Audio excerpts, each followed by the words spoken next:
I'm Spencer Bailey. This is Time Sensitive.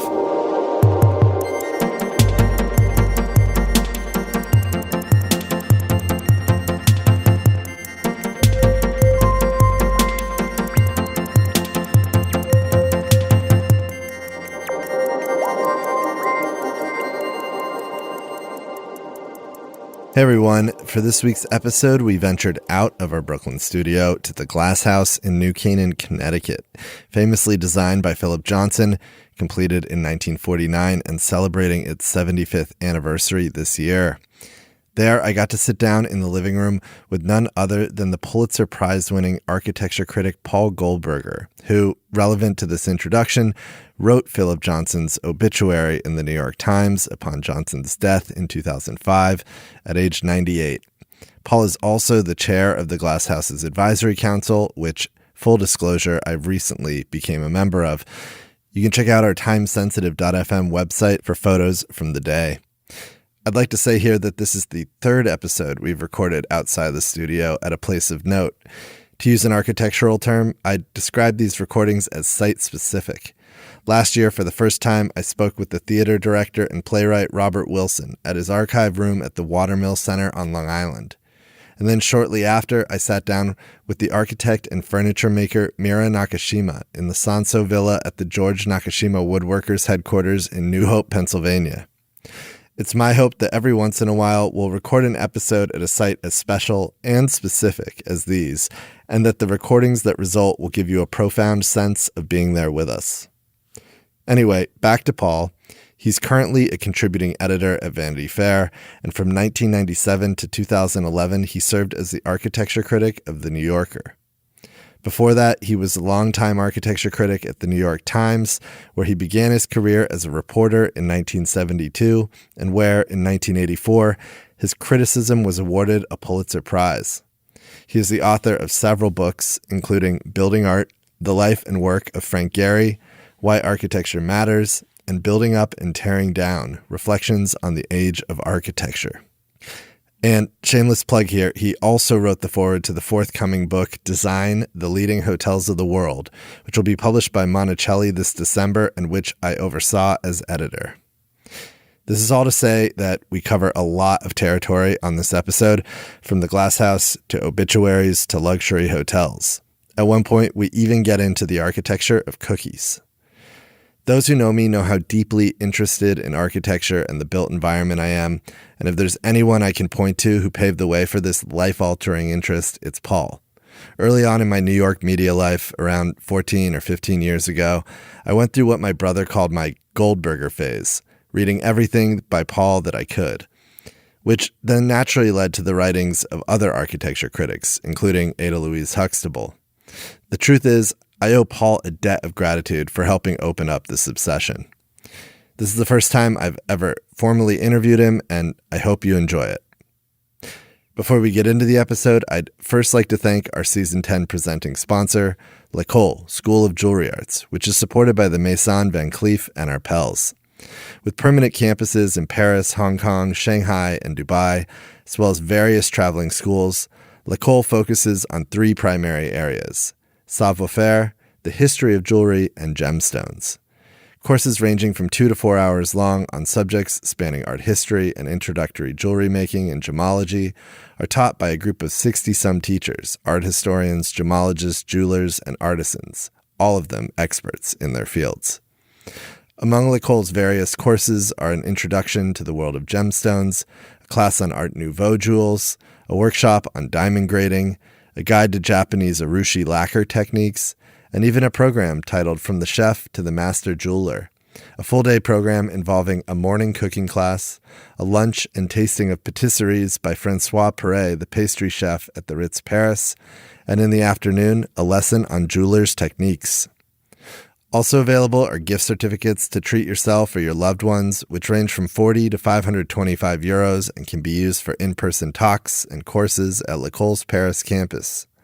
The same gift certificates are also available at other L'École campuses in Hong Kong, Shanghai, and Dubai.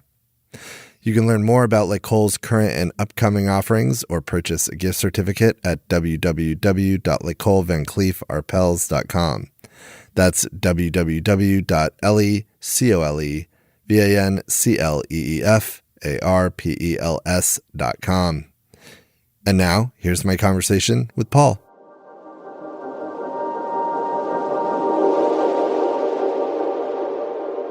Hi, Paul. Welcome to Time Sensitive. Hi, Spencer. It's amazing that we're sitting here in the Glass House. And since we're sitting inside the Glass House, for those who don't know it, although I'm sure most of our listeners do, it's Philip Johnson's remarkable and legendary home. I thought we'd start today's interview with its 75-year history. What do you think makes the Glass House's staying power over this time? Why has it captured imagination so much? It's sublime. It really embodies this connection between architecture and nature that architects have tried to do for a long time, but began to really do in earnest in the 20th century. And the idea of the house not as a solid object, but as something transparent and light that would sit on the landscape and connect you to the landscape. That was something this house embodied very early on. You know, it was finished in 1949. I mean, that's before I was born. Before 1 year. Before a lot of things happened. Yeah. It also celebrates technology in a certain way because the ability to create large expanses of glass and have a structure supported on thin columns so that you wouldn't really see much except the glass, and the ambiguity between inside and out. I mean, all those are fascinating, extraordinary things about it. And it's fascinating also as an insight into Philip Johnson's mind, because he took so much of this house from Mies van der Rohe, who was very much his mentor in the early years of his architectural career. Mies had designed a very famous glass house in Illinois, outside of Chicago, for Edith Farnsworth, but it hadn't been built yet. And Johnson was very eager to get his built first. So this would be the first glass house, even though it was inspired by Mies van der Rohe's designs for the Farnsworth house. But this is very much Johnson's own at the same time. I mean, the differences between those two houses are really significant. In fact, I would almost be tempted to say the only thing they have in common is all the glass, because they use it in different ways, they have different messages. The Farnsworth house floats over the landscape. It's this super light, white object that appears to just be floating. And the glass house sits four square like a Greek temple on the land, and the metal is black, not white. It's symmetrical, whereas the Farnsworth house is very asymmetrical. So you can feel in this house Johnson struggling between modernism and the classical roots of modernism, because he really wanted to build a modern classical temple, which Mies van der Rohe had no interest in at all in his house. And of course, as we discussed for that piece I wrote in Town and Country, you can't have the glass house without the brick house. That's right, of course, and for exactly. those who don't know, there is a brick house that's basically adjoining. We can look at it right now across the lawn. That is sort of the counterpart to. Exactly. One is all transparent, or almost all transparent. The other is all opaque, or at least almost all opaque. And what Johnson was really also trying to do here is get down to the essence of a house and split up the parts. So, every house is a mix of privacy and openness. Every house has walls, every house has windows, and so forth. Well, he broke the parts of it apart into these two structures to see what would happen, and one is all transparency and the other is all opacity and solidity, which is fascinating. It's basically a conceit, of course. I mean, it's not a practical way for houses to be, but he didn't care about that. This was not a model for other things. It was a unique house that a very intellectually minded architect wanted to build for himself. And so it was about ideas as much as it was about livability. Livability could be for other people. I mean, this was his own house. He was the architect and the client. And so it was up to him how livable it wanted to be. One of my favorite stories about this house is not long after it was finished, and it was a great curiosity, and many people came to visit, and some rather snooty woman, probably a neighbor in New Canaan, said, "Well, this is very beautiful, but I certainly wouldn't want to live here." And Johnson turned to her and said, "I haven't asked you to, madam." So, it was up to him what was livable and what was not. Very different when an architect is working for a client and has to fulfill the client's needs than when the architect is himself the client, which is why there's a whole really fascinating genre of houses architects did for themselves. And of course, this was also coming in 1949. I was looking at other major 75-year anniversaries this year. This marked the year that President Truman gave his Fair Deal speech. Mm-hmm. This was the first annual Emmy Awards. Relevant to this week that we're having this conversation, it was the founding of NATO. Yes. And also the FBI's releasing of its Hollywood blacklist. Aha. So an interesting time in which this house came into the world. Yes. I'm trying to think what those things have in common and what they say about the modern world and whether we can connect this house to them in any way or not, I don't know. This house, when it was new, was really a very bold and extraordinary thing. I mean, it really was an experimental work of architecture. And the thing, to go back to your first question, the thing that's so amazing is how after 75 years, it still appears fresh and beautiful in a certain way. Bold even. And does appear bold, yes, yeah. yes. And I mean, it is actually, while it kind of is anchored in its time a long time ago, it also transcends its time. So it really is, in a sense, timeless. I mean, it's a beautiful object that transcends 1949. And I wanted to pull out a bit further and have a bigger question here, which is that what are your thoughts just more generally on the past 75 years of architecture? Like, how do you see its evolution across this time? And what are some projects that could reflect that or stand out to you, embody that sort of change and evolution? Well, that's definitely not a yes or no question. I mean, I put a list together myself that, like, I was thinking about Gordon Bunshaft's Lever House, which was 52, or the Seagram's building, which was Mies and Philip Johnson in 58, yes. Frank Lloyd Wright's Guggenheim, of course, 59. There's an interesting thing happening. In New York, those were the great things of that period. And then a couple of years later, but not much, Eero Saarinen's TWA terminal at JFK, Kevin Roche's Ford Foundation building, Saarinen's CBS building. I think those are the great things of the period beginning in 1949.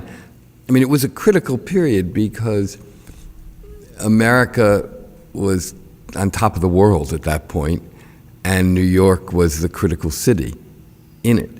It was not an accident that the United Nations settled both in the U.S. and in New York in particular. You know, Europe had been torn by war and took a long time to rebuild itself. Asia had not risen in the world economy to the extent that it would later. Same with Latin America. The world belonged to the U.S. in the years after World War II. So this was also a period where an enormous amount of new stuff was happening. Certainly in art, the center of art moved from Paris to New York.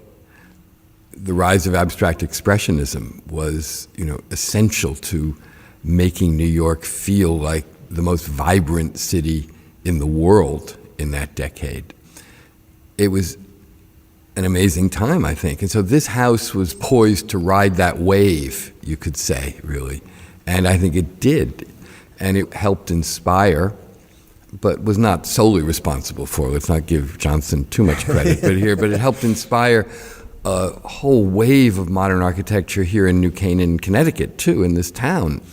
Several Noyes house is incredible. Right. Yeah. Elliot Noyes' house. He did 2 houses for himself. Marcel Breuer settled here and built a house for himself. John Johansson. And then several of these architects did work for other clients as well. There's several other Johnson houses here that are seriously good. And so there was a lot happening. And the 50s were also a time of enormous optimism. I think it's not an accident that it was also a time of far greater income equality, or maybe better to say less income inequality than we have today. The middle class was rising. Every adult couple felt they were living better than their parents, and they were also sure that their children would live better than they did. And that was true for those generations. It became less true later. Modernism, I think, still held out a certain amount of hope. In New York and elsewhere, it was pretty quickly commercialized. And, the buildings like Seagram and Lever in New York, and also we should not forget the UN headquarters itself, which came before either of those. Increasingly, real estate developers came to realize that this whole modern thing, maybe it could save them a little money too. While the Seagram building was extraordinarily expensive and a unique work of art, it created the illusion that it was just a glass box that you could knock off easily and quickly. And in fact, I think probably the worst part of Mies van der Rohe's legacy is that he fooled people into thinking you could knock it off cheaply, and so they started doing that. Yeah, kit aparts. Right. Yeah. So we suddenly have all the junk on 3rd Avenue and all the junk on 6th Avenue and so much else in New York and other cities as well. So the idea of modernism as an adventuresome, experimental, challenging, beautiful, elegant, handcrafted almost, with exquisite detailing, that began to fall by the wayside. But that's a whole other part of the story. Yeah, well, and then, of course, the international expansion, I guess I would say, of architectural innovation happening elsewhere, like the Pompidou in Paris in 77, I.M. Pei's pyramid at the Louvre in 89, the most obvious probably Frank Gehry's Guggenheim Bilbao, which seemed to be this... That was 97, so we're by then, we're almost half a century after the Glass House. The Glass House would be 50 years old in 1999, and Bilbao was only 2 years before that. So, we were in another time entirely when architecture surged back over the second half of the 20th century. Great architecture increasingly became a matter of individual standalone buildings and not of making whole cities. Now, to some extent, the greatest buildings have always been one-off special things, but one of the things that is so remarkable about the first half of the 20th century, let's say, is that we were pretty good at just making ordinary cityscapes, making ordinary buildings on ordinary streets. If you look at the average apartment building in Manhattan or Brooklyn from the 1920s or 1930s, they're kind of pretty good, actually, And then you look at the sort of lousy ones that we were building later. Yes, we could build really special, great things when we wanted to and chose to spend the money to. But the drop in quality in the ordinary thing, I think, you can measure a time in a couple of different ways. You can measure a time by what its avant-garde, its most creative, cutting-edge people were doing. You can also measure a time by where the middle is, by where the median is. And we could say kind of the architectural median or mean went down, even as great things were going up. So when Frank Gehry did the Guggenheim in Bilbao, or a few years later, Walt Disney Concert Hall in Los Angeles, which I think is possibly the greatest public building in America of the last 20-some years, the ordinary buildings that we were building everywhere were really just getting worse. It seemed not better. So I think that continues to be a very real issue now. It's interesting to consider. I guess I would love to hear your thoughts on maybe the more recent, let's say 10 or 20 years. Mm-hmm.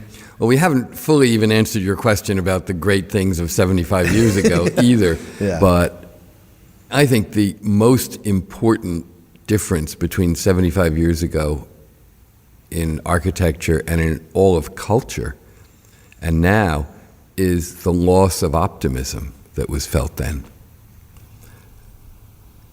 That, I think, was a critical defining thing, that things were getting better and better.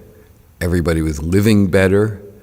We were being more creative. We were being smarter. Science was advancing. Technology was advancing. Everybody believed in all those things and believed that while life would certainly not be perfect for everybody, the average person had a better than average chance at having a pretty good life. That sense of optimism is not present now at all. And in a way, I don't know that I want to make this sound like a theorem or anything, but just a more casual observation, this huge inequality that we have today, where we have just no strong middle, and people either seem to have much too much or not enough. And there are very few people who are in the middle, is also reflected in where we are with architecture and in the, as I said a minute ago, the inability to make ordinary buildings that are good. I mean, we can make incredible, amazing, beautiful buildings when we want to and pay for them, and we have built many. But we're not building ordinary, everyday buildings for ordinary, everyday people as well as we once did. We're also, of course, not building enough of them, period, because we have a great housing crisis, and we do not have enough housing. And now we've had other periods like that, but we responded in a really, really big way. I mean, if you think about the building that happened in this country in the late 1940s and early 1950s after World War II, it was incredible, actually, the volume of stuff. Now, a lot of it was suburban housing that we now kind of regret in some ways because it was completely dependent on the expansion of the culture of the automobile and the highway system and all that stuff. But nevertheless, we were building it. And we were building a huge amount of urban housing. I mean, if you look at Stuyvesant Town, which may not be the world's most beautiful piece of architecture, but those are really good apartments. They were really well built. There's a lot of rather beautiful open space. Now that 70 years of landscaping has grown in, it actually feels much more civilized than it did before, because it doesn't look like some, stark development of the Russian occupation in East Berlin or something like that. It looks like a very beautiful set of red brick towers sitting in trees and open space and parks. And by now, too, I feel like we should have learned enough of the mistakes, right? Yes. Pruitt-Igoe. Well, we have learned enough of the mistakes. We just now don't seem to have the money and the wherewithal and the determination as a society to use our knowledge and build with it. Staying on the 75-year thing. Yes. When I was researching, I noticed in 1986, you wrote about an important 75-year anniversary. It was the 75-year anniversary of the Oreo cookie. Okay. And I have to say, I love that the architecture critic of the paper of record was allowed to say something as lowbrow and brilliant as you did about the Oreo cookie. And I feel like even in the limited time we have to talk today, it would be a shame if I couldn't read what you wrote about the Oreo cookie. Okay. I don't remember the exact things. It's quite architectural. Okay, good. Well, that was what was fun about it. So this is the first opening lines. The Oreo is the stuff of legend in part because of its taste and its texture, a pleasing juxtaposition of soft, sweet cream and hard, crisp chocolate, but also because of its appearance. It stands as the archetype of its kind, a reminder that cookies are designed as consciously as buildings and sometimes better. The Oreo is a cookie that embraces contradictions. Not only is it dark on the outside and light on the inside, but it is lavishly ornate in its exterior design while being utterly simple within. Well, I guess I did have it right. Yes. Pretty good. Pretty good. Well, I did once also do a piece for Esquire magazine. It was back when Nora Ephron was working as an editor, and she asked me to do a piece on the architecture of cookies, which is probably what got me first thinking about that. And I remember writing about how a Nabisco sugar wafer looked like it was the Mies van der Rohe of cookies, because it sort of looked almost like the Barcelona Pavilion or something like that. And I don't remember some of the other ones I included in that, but it was really fun. One of the things that I always had a good time with when I was at the Times was writing just about all kinds of objects of design. I wrote about the paperclip once. I wrote a short essay on the paperclip as like a nearly perfect piece of design that is impossible to improve upon, actually. And I mean, it's economical, it's easy to use, it looks nice. Yeah, I mean, it's just right. And in fact, at various times, people have done little variations on the paperclip, and they're all terrible. I mean, why can't they just leave the goddamn paperclip alone? It's one of the few problems in the world we've actually solved fully. So let's just, accept victory and move on. Don't fix it. And don't fix it. Don't fix what isn't broken. So, but, there's just so much stuff that's interesting. And some of it is really well designed, some of it is not. I will say one good thing about the last, I don't know if it's fully 75 years, but maybe 50, and maybe 75, is that the dream the Bauhaus had that quality design could come to the masses actually has happened. I mean, if you think about, while I don't think everything IKEA makes is perfect by a long shot, in general, there's been a great deal of quality design brought to everybody. You can find gems in Bed Bath & Beyond. You can find gems in Bed Bath & Beyond, absolutely. And also, if you look at stuff, think about the design of flat-screen televisions and compare it to the sort of ridiculous, ornate Mediterranean cabinets and stuff that television manufacturers used to do. Or look at the iPhone. Look at the computer. Apple certainly has brought more design quality to more people around the world than any company in the history of anything. So, objects have gotten somewhat better. Actually, most cars, I've always been fascinated by car design. I love cars, and despite the fact that I'm an urbanist, and I take the subway and I walk and try to avoid using a car very much, I nevertheless love cars, and I'm fascinated by car design as a subject too. And so, yeah, at the Times I used to, from time to time, dip into all that stuff, and it's fun. So pulling out even further, I guess if we're going to go to maybe the past century. Yeah. I've not been writing for the entire past century, however. You've written that Frank Lloyd Wright's Falling Water is perhaps the greatest house of the 20th century, and I was wondering, would you consider the Glass House as a contender too? The Glass House is definitely a contender. Ultimately, even though I wrote that, I think I hedged it by saying perhaps or whatever. I really don't like, in the end, saying something is the absolute greatest, because you can argue forever this and that, and it's a kind of like a Talmudic argument that just goes on and doesn't have any real whatever. The Glass House and Falling Water and the Farnsworth House by Mies van der Rohe are all three of them definitely among the very greatest houses of the 20th century. I don't think it matters what you put as 1, 2, 3 or whatever. And there are many others too. Richard Neutra's Lovell House in Los Angeles, I think of it. Several other Wright houses. There are a couple of Frank Gehry houses, including his house for himself.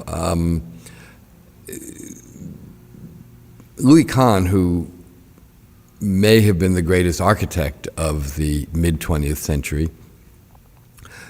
curiously never did a house that rose to the level of his greatest work. He did a few houses, and they're good. They're of great interest mainly because they were done by him, not because they are just transcendental. Yeah, it's not the Salk Institute. Not the Salk Institute, not the Kimball, not anything like that. That's right. I think he was just so much more interested in a public building of some kind and building at civic scale. The single-family house didn't interest him as much, and he, I think, tended to do them mainly for clients who were friends who kind of very much wanted to. He didn't want to disappoint them, so he would do something, but his heart and his soul were in the other kinds of projects.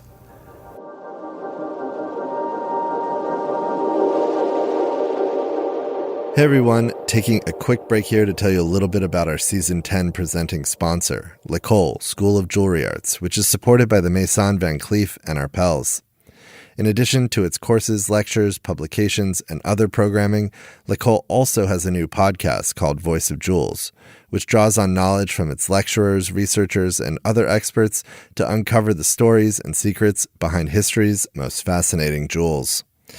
The first 5 seasons, respectively titled Sentimental Jewels, The Blue Diamond's 1001 Lives, The Gold's Amazing Saga, Iconic Jewels of Comic Books, and The Legend of Pearls, are now available on Apple, Spotify, or wherever you listen to podcasts. Upcoming seasons will explore the themes of talismans and the relationship between jewelry and literature. You can learn more about L'École and Voice of Jewels at www.l'ecolevancleefarpels.com. That's www.LECOLEVANCLEEFARPELS.com. And now, back to the episode.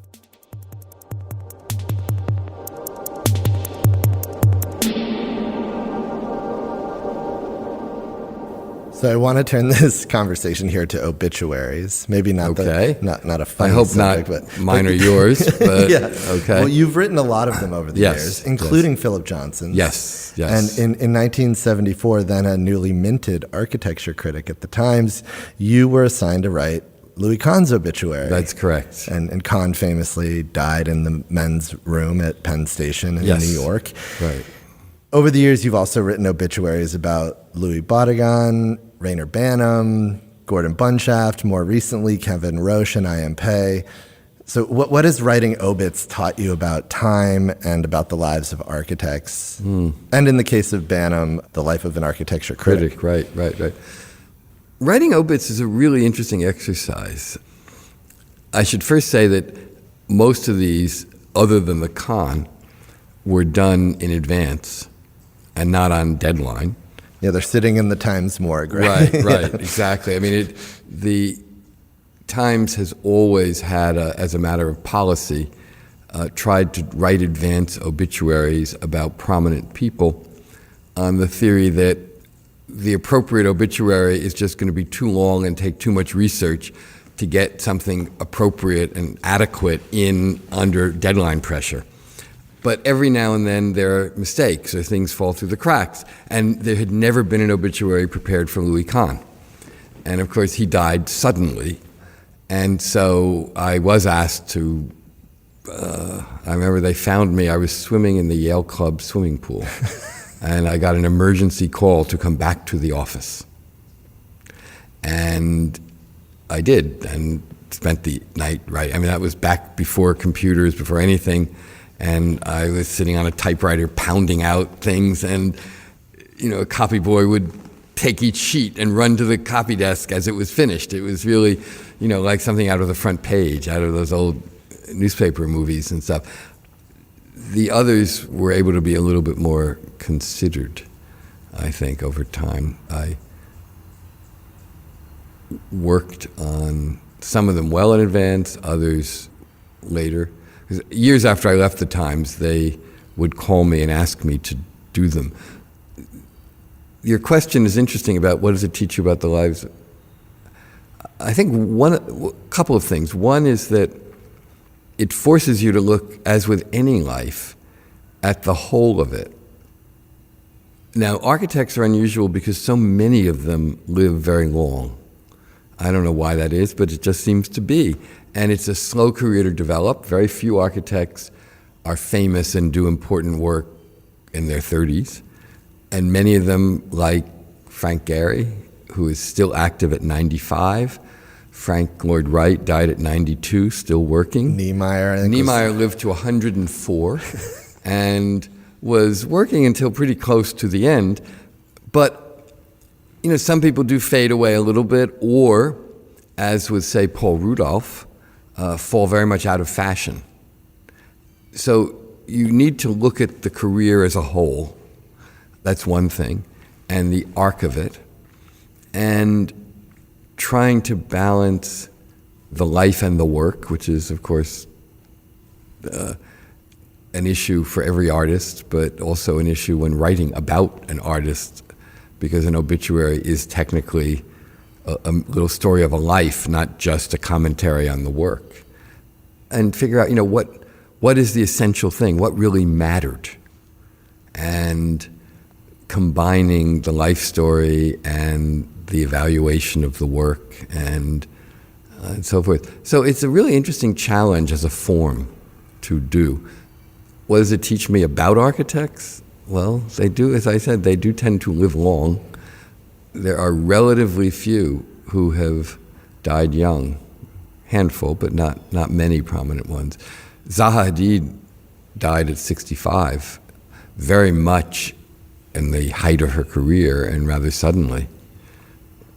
When I think, the lives of architects too are so complex because they're artists, but they're also dealing with the realities of utility and engineering and all these other things. Of course. And, I was thinking about actually, I went back to the very first piece of writing that you did in the Times, I think, at least this is what I could find, but it was written in October 73, and it was about what was then a new building at One Police Plaza. The police headquarters, yeah. And it begins with a sentence that I think is really relevant here. Okay. So I don't know if this is technically the first sentence you wrote in the New York Times ever, but it's, designing a building for the city of New York is the sort of nightmare that makes architects wonder why they didn't go into some easier profession, like neurosurgery. That's wonderful. I'd forgotten about that sentence completely. Gosh, that was pretty good, actually. Yeah. I think about that because it's like neurosurgery. Man, being an architect is tough. And it is tough. Their lives, I think the obituaries, the way that you wrote them, really do reflect that sort of, the arc. Yeah. No. Well, every life is an arc. In fact, Henry Geldzahler once said, "There's just." You wrote his obit too. Yeah, and there was a line that I don't think was his. I think it might have even been like Aristotle or something, but that he loved, and that was in the program for his memorial service, which was, "Every life inscribes an arc, and it is perfect." Very nice. Yes. So, one tries to do that, but one also tries to balance everything else. Not every architect was successful at every project. And then there also are unfortunate and complex things that come into people's lives, and architects are not exempt from that. However great and important the buildings of, say, Richard Meyer and David Adjaye are, inevitably their obituaries will contain mention of unfortunate Me Too incidents that damaged the careers of both of them. I think their stories are not only that, but they cannot not be that as part of it. Kahn would not have escaped that story today. Today, that's right. Whereas in the days when the Kahn obit was written, not only were social mores different, so was journalistic custom. And the Times never mentioned any survivors other than, to use that old-fashioned word that seems ridiculous today, legitimate married families, so that, men who had lifelong mistresses or gay couples who had companions, they were never mentioned. Similarly, the paper would only allow to be mentioned under Khan's survivors his wife and the daughter they had. The other two children were not mentioned as survivors, which Nathaniel Khan is a friend of mine. He was 11 years old then. I mean, he's become a friend years later. Made a great film about his dad. Right, and he did that incredible film about his father. And we've talked about all this a lot. I feel terrible that I still feel guilt that he and his sister were not mentioned in the obituary because it's so wrong. Now, that's a more positive change. I mean, you're right that by today's standards, Khan would have been called out for everything. But at the same time, it's also true that all of his children would have been mentioned as survivors. When it comes to architecture, do you have any philosophies on time? And what makes a building or a piece of architecture stand the test of time? Well, architecture is partly about time. All architecture is an act of optimism because you believe in and expect there will be a future. What makes something stand the test of time? It's a hard question. I've grappled with it a lot over the years, and I play with it a little bit. And I did this book a few years ago called Why Architecture Matters that has two different chapters that try to grapple with that in two different ways, actually. One of them is called Buildings and Memory, and the other is called Buildings and Time. I think only time will determine what makes a building timeless. And that sounds like an evasion of the question. But it's true because, in fact, we often reject things before we come around again to respect them. The Pompidou is a good example of that, actually. The Pompidou was very popular at the beginning, then kind of went down, then back up again, and so forth. But, when Frank Lloyd Wright died, there was a whole pile-on about he was kind of, who needs him, whatever. He was a man of the past. And then people came back and rediscovered it. Paul Rudolph was very much out of fashion at the time of his death, but there's been a huge revival of interest in his work now. And I suspect, a lot of buildings that were demolished would not be demolished today, buildings of his. I remember, here we are in the Glass House, I remember Philip Johnson once telling me that when he was young, no serious architect thought anything of the Chrysler Building. It was thought to be a piece of garish commercial junk, and that serious architects would never do anything so frivolous as that. Now, he was not saying he agreed with that. He was just observing, because this is observation he made obviously many, many years later, observing how it was not thought to be a great building until much, much later in time. There's a wonderful line by Sir John Summerson that I really love when he said that, I think he was speaking of Victorian architecture, but he said something like, everything really has to fall out of fashion before it can come back and really be understood for its long-term historical feeling. Because Victorian architecture was wildly unpopular in England until then everyone wanted to start saving it. Art Deco in this country went through a similar thing. It was dismissed as sort of garish commercial junk, and then everyone suddenly decided this was all wonderful. So a building that is truly timeless is a building that makes us look at the world in a new way, and that way continues to be meaningful long afterwards. In other words, it's not just novelty. Novelty is newness that has no lasting power. But a truly great and timeless work of architecture has a newness that continues to feel fresh, continues to teach us things, continues to be able to be interpreted in a lot of different ways, too. I think has a depth. In the same way that, you listen to a Beethoven string quartet or the Fifth Symphony or something, and you always hear something, you'll always hear it a little differently. You always hear something a little new in it. You'll always have some... Great architecture, I think, does that. And it creates a certain sense of awe and wonder, even if you've seen it 100 times. I mean, I've been in the glass house where we're sitting now loads and loads of times, beginning with my first visit when I was a student, which was, I can't believe it, but it was like 50 years ago. And yet there's still a little sense of wow every time I turn in the driveway and see it for the first time. That little lift of your spirit, that's one test of whether something is truly timeless and truly extraordinary. Does it lift your spirit again and again and again? Beautiful. Well, this is a good segue back in time. You mentioned school, you went to Yale. I thought we would maybe go there, and obviously there's a lot we could get into about your upbringing too.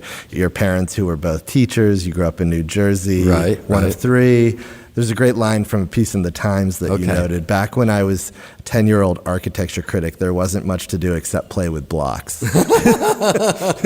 I did play with blocks, yes. But I think it was almost like foreordained somehow that you'd become a writer of architecture. I know you were interested in being an architect and then interested in writing and sort of merged those passions. And I merged the two, and I decided I was a pretty good writer. I was never that sure I'd be that good an architect.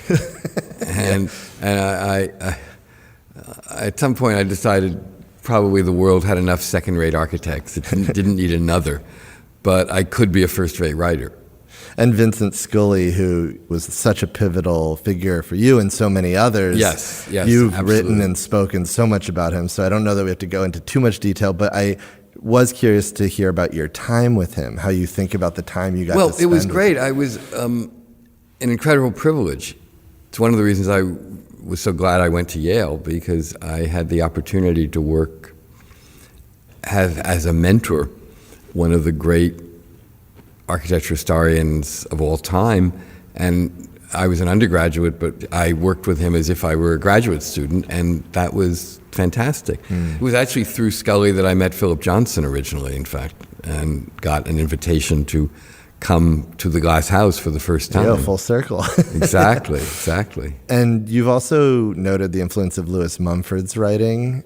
Yeah. I was wondering if you ever met him, and what it was like for you also years later in 1997 when you took the post at the New Yorker, effectively resurrecting his column. Mumford, I did meet once, shortly before his death, and he was not well. I was invited by a friend who knew him and his wife and was an academic at the University of Chicago who was writing something that involved Mumford, I don't even recall what, and invited me to come to visit at their house in Amenia in upstate New York and meet him. He was already entering a period of kind of dementia. And so, he was polite and sat there and listened but barely spoke. His wife, though, was very lively and engaging, and I remember it as a memorable visit, even though it wasn't possible to really exchange ideas. Mumford's an extraordinary figure, I think brilliant in so many ways, and yet also arrogant, wrong about many things. I so disagree with his views of New York, which he thought was, he really ultimately hated density and believed that the city could be planned rationally and the Garden City was the right answer. So, I have a deep philosophical disagreement with him, and he never got Jane Jacobs at all, misunderstood and misread everything she was saying. But I would put Mumford as the person I admire most that I disagree with most, if that makes any sense. Yeah. In other words, the ratio of agreement to admiration is wildly out of whack with Mumford, because I disagree with so much that he wrote and said, and yet I admire him anyway. And so much of his architecture criticism was brilliant and perceptive, even as his larger views about the city, I think, were wrong. Yeah, I think he was also so often ahead of his time, things he was writing about, Technics and Civilization. Yes, that book. And look, he was also one of the most important early intellectual critics of the Vietnam War. We talked much earlier about what Henry Luce called the American century, the period after World War II when America was kind of on top of the world. Mumford saw more quickly than almost anybody that could lead to a kind of wild excess of bombastic power, and which indeed it did. He also was one of the most articulate critics of the great essay he wrote called "The Highway and the City," in which he argued that they're fundamentally incompatible, and that we are destroying cities by running interstate highways through them, and that everything cannot be about serving the automobile. So he was not wrong about everything. He was really right about a lot of things too. He's a very complex and fascinating figure. The third person I have to bring up here, after Mumford and after Scully, is Huxtable, of course, Ada Louise. Right. The OG architecture critic, I guess we could say, who you worked alongside at the Times from 73 to 82. Yes. Could you tell me a bit about your time with her? What do you remember most from her? I remember having fun with her because, she was a person of enormous dignity and great strength and conviction as a writer. Somewhere behind that super elegant, ladylike appearance was not only great strength and conviction, but a lot of sort of fun. The reason I was hired as architecture critic was she was appointed to the editorial board, but wanted to remain as architecture critic part-time and being like the senior person. And these were the days when journalism was only expanding and getting bigger and stronger, not when it was fighting for its economic life. So they said, all right, we'll just hire a junior person to work under you. And that was me. And I remember her saying, oh, it's so much fun. There's somebody I can gossip about architecture with, finally. And we did. We had a lot of fun just talking about things and generally agreed. I think I was more sympathetic to postmodernism than she was. I think it's so interesting. Over time, I came to agree with, I.M. Pei is a good example. I found a lot of his modern stuff conservative and a little dull in the 70s and 80s as things were evolving and changing.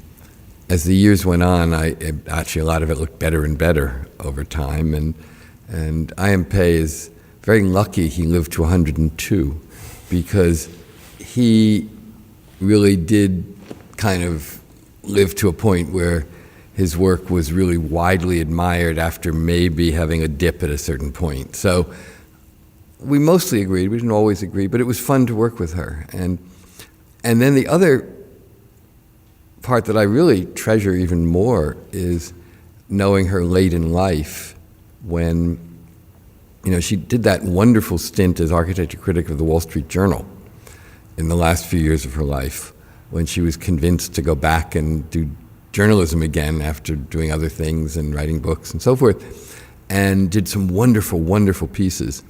She also I think at that late point in her life, felt very secure, was widely admired, and became much more generous to younger people. She was a particularly beloved mentor to a number of younger women in the field.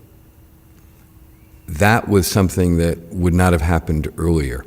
In fact, in the years when she was at the New York Times, she was very convinced that her success came because she worked hard and was talented, and did not think that the women who were charging that the New York Times had discriminated against women as a group were justified in filing a lawsuit, and she declined to join it as one of the complainants, which meant that her relationships with many of the other women at the New York Times were not so good.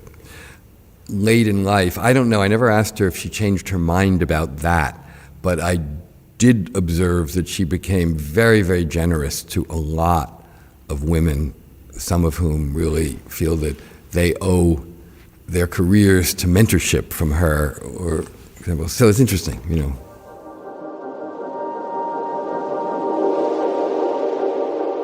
Hey everyone, taking another quick break here to tell you a little bit about our weekly newsletter, where I share a behind-the-scenes look into each time-sensitive episode and also get into various things in the cultural sphere I'm paying attention to. You can sign up and join our 11,000 other subscribers by going to slowdown.media/newsletter. That's slowdown.media/newsletter. And now, back to the episode.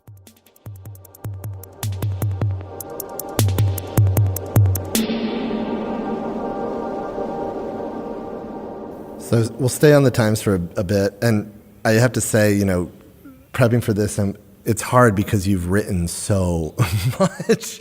And, you know, reading your work, the breadth is really incredible. I mean, from Oreos to, you know, to skyscrapers, to the Louvre Pyramid. Yeah, right, exactly. Right. Given that we only have so much time, I thought I would read a few of your lead sentences from the Times. And you can react if tell me if I like them still. Yeah, or not? you can react if something good, comes up. So sort of speed round, I guess. Right, but the first is from January 29th, 1978. Okay. You wrote, "Respect in architecture, like love, takes many forms." Ooh, that is a good line. But I have no idea what followed it. Well, I'll read one from October 9th, 1980. "It was not so long ago that historic preservation meant a quaint old house containing a quaint old lady who desperately wished that George Washington had slept there, even if he hadn't." That's also a pretty good line. Yeah, I like the leads are strong. Thank you. Okay, good. December 8, 1983. "Very few architects have ever been able to speak with any real sense of their own work." Holds true. That is true. Yeah. Very few architects are articulate about their own work. Many of them are not articulate about much of anything. Some are, some aren't. You know, there are occasional exceptions. There are certain architectural orators, I guess we could call them. Bjarke Ingels comes to mind here, who I think a lot of their success, not all of their success, but a lot of it is to their ability to speak about really complicated things in ways that actually aren't dumbed down, but make sense for a wider, more general audience. Totally true. And also, in that wider and more general audience are clients. And it's one of the ways you get clients is that way. Yeah. Yes. All right. So March 30th, 1986. "Architecture is an art of movement as much as it is an art of stasis. Though buildings stand still, we must move through them to understand them." I think that's good too. Now, the really interesting thing would be if you asked me to match up each of those sentences with the building that the piece was actually about. Because so far, I have to say, well, I think those sentences are all pretty good. I haven't the slightest idea what I was talking about in any of them. In other words, what the next sentence or two was going to be, actually. Well, I have three more, so maybe we'll figure it out. Okay. August 7th, 1987. Mm-hmm. "There are few things in architecture as wonderful as monumental staircases, and they are as much a thing of the past as gas lamps." That's also pretty good. I wonder what I was talking. See what? Now, if we ever do this again, you should do this and then make a list of the buildings, and then see if I can match up which sentence applied to which building. I'm pretty sure the last one was not about one building, but many, and you might have been about the Met Stairs. I think. Oh, Met Stairs, I think it was referencing the Met Stairs. Well, it may have also been about the ADA requirements, making it harder and harder to make grand staircases anymore. Yeah. All right. October 13th, 1991. Architects are not like dancers, and even less like football players. Their careers develop slowly and peak late. There we are. We've been talking about that already. And the final one from January 7th, 1996. Film is a great architecture critic. Ooh, I like that too. What was I writing about? Let's see. That must have been about a film, but I don't know what film even. Wow. So this year also marks 45 years since you published your book, The City Observed, the guide to the architecture of Manhattan. And, well, I feel like we could probably do a whole podcast series on that book, let alone the architecture of Manhattan.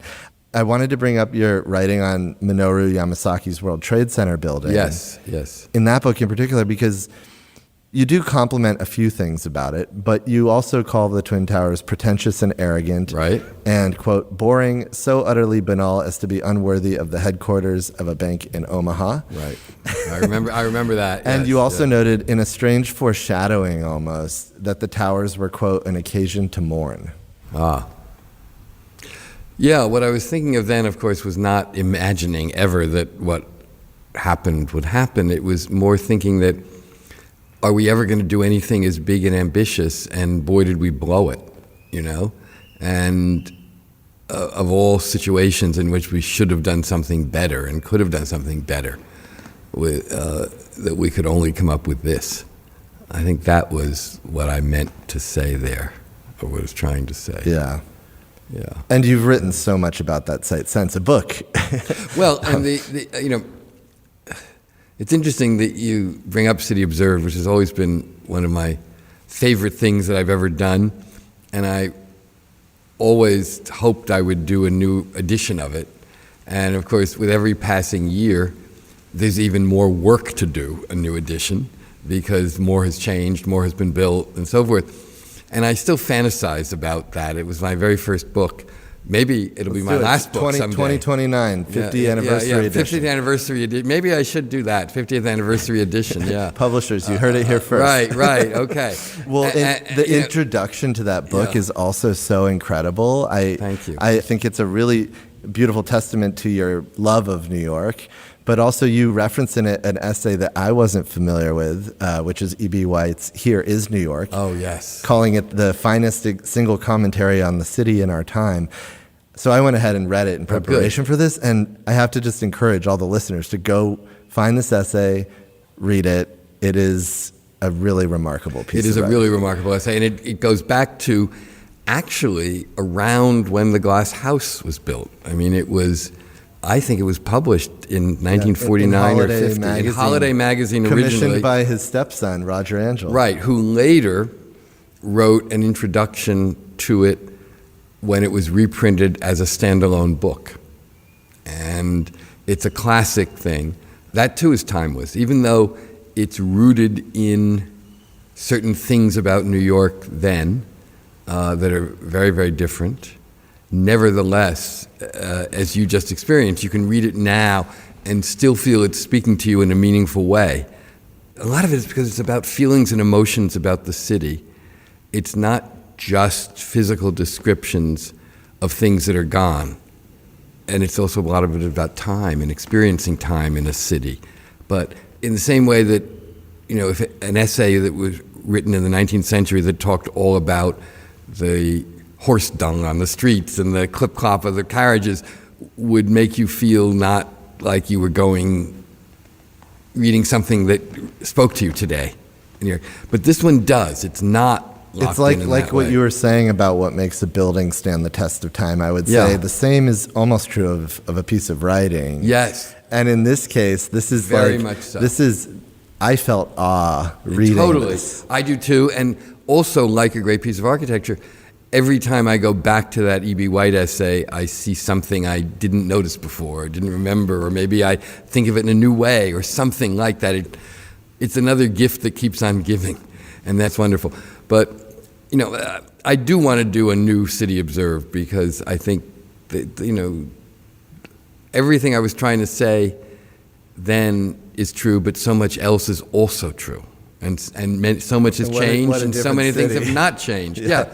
No, I know. I mean, I sometimes have looked out a window and think, oh my God, 80% of what I can see wasn't here when I first came to New York. And I don't think of myself as old at all, but...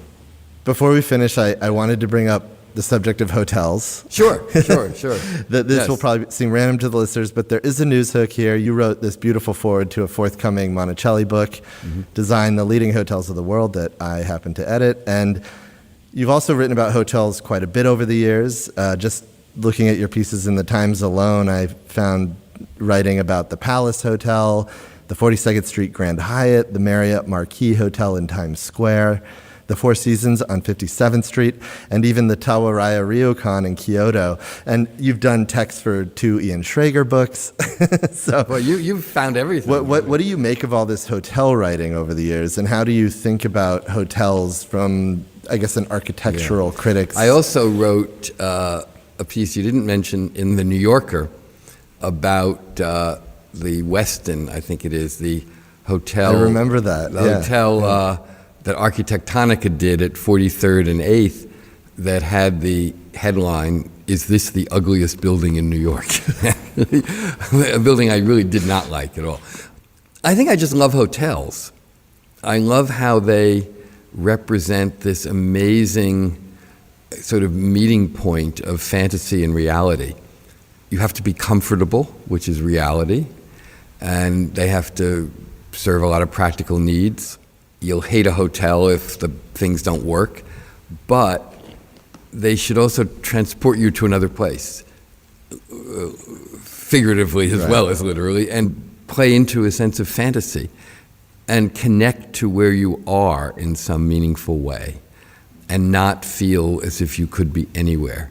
I think, what I like best are hotels that speak to the place they're in and make you feel that place more deeply. In the Leading Hotels book where you write about the Ritz Paris, I just love your passion coming out about this incredible space. I was traveling about 10 days ago again, and I was briefly in the Netherlands, and I had a meeting in Rotterdam, and I stayed at this really horribly unmemorable and irritating hotel that I hated. But it was useful, particularly when I contrasted it with this hotel I stayed in Amsterdam for the following few days, which is called the Dillon, which I had never stayed in before, and I absolutely loved. It just had, it had the most wonderful vibe. It was elegant, beautiful, not over the top, gracious, comfortable, and you felt so connected to that landscape of townhouses and canals and everything there. It was just, everything just felt right. There was just this sort of rightness to it. Well, I've always been fascinated with hotels because I feel like at their best, and this connects to time, they can be both at the cutting edge but also totally timeless. Yes, and so I think there's this sort of combination, and hotels have really contributed, I think, to pushing certain sensibilities or certain design and architectural things forward in a way that maybe a house or a more an office building cannot. That's true. Absolutely. No, I'm a great lover of hotels. I can't afford to stay in them all the time, but I love them anyway. Yes. Well, final question. I thought I would just quote. It's not really a question. I guess it's a way of finishing our conversation, but maybe you'll have a response to it. I thought I would quote from an essay you wrote in '81 titled "Why Buildings Grow on Us." You write, "A building is only partly finished on the day that it is declared complete. It begins to age only at that moment, and our perceptions only begin to form." You add, "One of the greatest benefits of architecture is to provide us with symbols of permanence. We may know that architecture is not really forever, but it is comforting to feel that it is not there just for the moment either." Yeah, I'll stand by that. I think it's a That was nice good. place to end because to me, I mean, so much of I think what we've been talking about is embodied in that quote, even going back to where we began with the glass house. Yes, I think that's right. Absolutely. And, whatever the glass house was thought to mean when Philip Johnson finished it in 1949, in fact, was only the beginning of what it means and only the beginning of its life. And now, the life is everything this house means for the culture and for everybody who comes in it and sees it and comes through it. New layers of meaning all the time. That's why architecture is, yes, it's a solid and static object, but it's also a living thing. Let's end there. Thank you, Paul. This is Okay. great. Thank you, Spencer. This has been fun. Extra thanks to our Season 10 presenting sponsor, L'École, School of Jewelry Arts, which is supported by the Maison Van Cleef and our pals. A unique place for learning, online and offline, L'École welcomes the general public to the world of jewelry through courses, talks, exhibitions, videos, books, and its new Voice of Jewels podcast. You can find out more about L'École at www.lecolevancleefarpels.com. That's www.lecolevancleefarpels.com. And thank you for listening. You can find more episodes of Time Sensitive on our website, timesensitive.fm, or wherever you listen to podcasts. To keep up with our latest time-sensitive episodes and get behind-the-scenes updates, sign up for our newsletter at slowdown.media/newsletter. That's slowdown.media/newsletter. You can follow us on Instagram at slowdown.media. Our theme music was composed by Billy Martin. This episode was produced by Ramon Broza, Emily Jang, Mimi Hannon, Emily McDonald, and Johnny Sen.